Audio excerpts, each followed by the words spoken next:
Hey guys, Aardvark85 here. Today's video, we're going to take you on a trip around my hobby room. We're going to take a look at the old man cave. I've been getting a lot of questions about my spray booths, or, what are those models over on the wall, and my generic setup. So we're going to take a look around the old man cave today and let you see what's going on. So here we go. Alright, some of you guys wanted to see the models over here. These are scale models that I built through the years. A lot of them got broke up when I moved. I used to be in the military, so I moved every 3 or 4 years, and a lot of the ones that I won awards for, they're not surviving today. I have a lot of my son's models up here. He built that dinosaur and some of the Star Wars stuff and the Gundam. But like my F4 and my A7, Griffin, and my Babylon 5 Sky Fury. There's my Tau flyer up there, yet to be painted. I actually plan on doing a how to paint one of those video. But there's a lot of different plaques I've collected from all over Mobile, Alabama, New Jersey, Long Island, Kansas. I used to race RC cars. I'm getting ready to unload all my RC cars. But this is this area over here. Okay, right here, this is the old modeling desk. A little bit cluttered, but it works. All that right there are my spare parts. I use that for managing my projects. A little Lazy Susan, it twirls, and you can put different things on it and move it when you have to. My iPod for listening to podcasts and such. There's a lot of my paints and my supplies. Always need lots of clamps. It's pretty well lighted. I have lights everywhere. Space 1999 lunchbox, because I had one as a kid. I found that on eBay. So in here is a bunch of my Forge World stuff. Keep everything organized. This is all unbuilt. I have big plans for my Raven Guard army. Some of my Tau stuff, and some Imperial Guard stuff. Here, this is all scale model paints, pastels, and stuff. I don't know even if this stuff is any good. I've been towing it around for quite a few years. All my codexes. Here's a bunch of my different models, scale models that are unbuilt. All of these are unbuilt.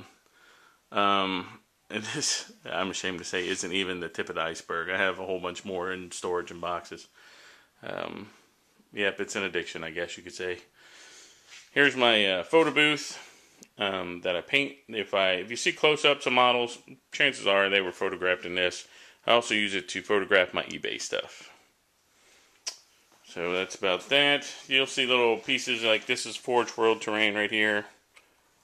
Up here I've got Drop Pod and another Valkyrie Vendetta, foam for projects, just a bunch of different stuff. Here's part of my Dragon for my high elves. That thing's getting ready to go on eBay. All my high elf stuff is going on eBay. I'm getting ready to unload it all. Alright, so that's that. Alright, here's my paint station. I've got my airbrushes. I like to use my Badger. I have my Badger paintbrushes set up fine, medium, and heavy flow, but I've just discovered the Iwata quick disconnects. And luckily enough, they have a quick disconnect. Now I can use one hose for my compressor and just hook all my airbrushes to it. That works pretty sweet. Alright, here's my spray booth. A lot of people were asking where I got that. I actually got that off of eBay. It was made by Badger, but I don't believe that they make them anymore. But you can make a spray booth relatively easy. You just need to get the right motor and a way to vent the air out of your house.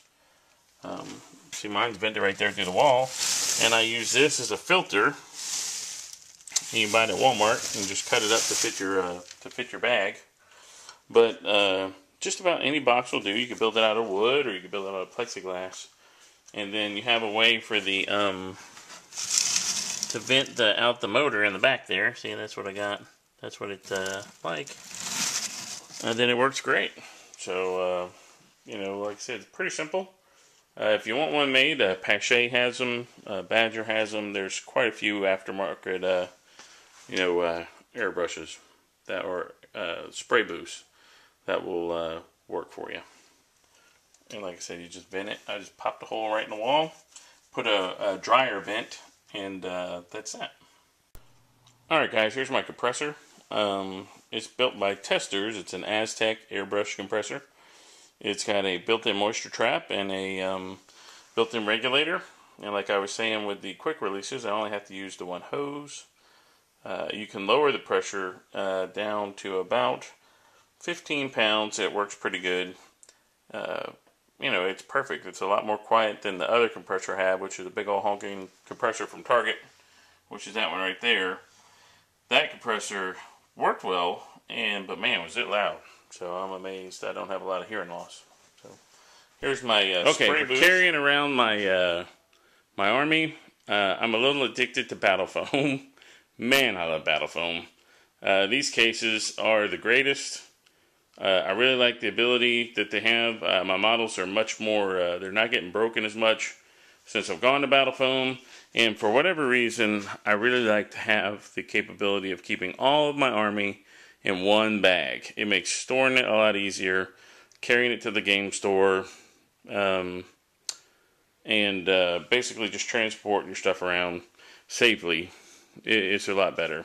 I've got their battle board to transport my stuff on once I'm at a tournament or just moving around the hobby store. 720 I use to bring my models to a tournament, because I don't bring all of my Raven Guard or all of my Tau to one tournament. So I just bring what I need in the 720 and my battle board, and that's that. But all three of those things are slapped full of foam. Okay, here's the table containing every piece of Warhammer stuff I have. There's a few other things that are still in the construction phase, but you know, here's my Tau. You know, you guys have seen them. I've done a lot of battle reports with them. It's my favorite Army. It's the Army I play the best.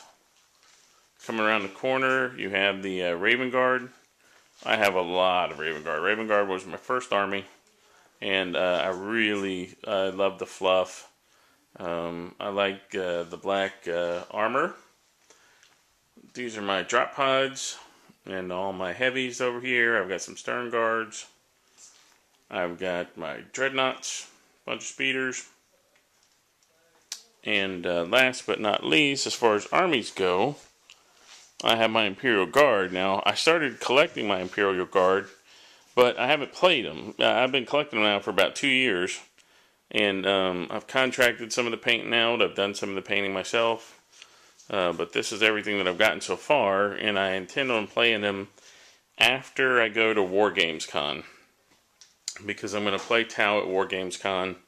And then I'm going to pick up my Imperial Guard and I'm going to start playing them. Probably for next year's tournament season, unless Tau gets an upgrade to their codex. But this is my, these are all my armies, the mass of most of my models. And believe it or not, it all fits right into those battle foam bags. This is a lot of stuff. I wonder how much this stuff all costs. I don't want to know. Alright, and the last thing that makes the man room complete is the table. I built the table for just around $100. My brother-in-law, who's got more tools than the law should allow, he put the table together. I have the plans. I got the plans for the table off of Warseer. They used to have a magazine called The Firebase, and in volume number 8, they detailed how to make this table. And I like this table a lot. It's got a lip so your dice don't fall off the table. It's got underneath storage so that you can store everything that you need. It really doesn't take up much. You know, all my game stuff fits under the table. Plus, I've got actually a couple boxes of friend stuff under there. I have that the Games Workshop battle board, and it fits right in. That's what these two panels are right here. So we built it on with the extra 2 feet so that we could put our models out here, and then you could deploy and play on the playing field. And man, that's a lot of fun. This is from It's lifelike miniature stuff. It's a train. It's made for train boards. And you go to a hobby store and it comes in big rolls. And luckily the rolls are cut just to fit inside, fit onto a 4x8 sheet of plywood. So it fits right on your table. And I got some sticky stuff to tack it down.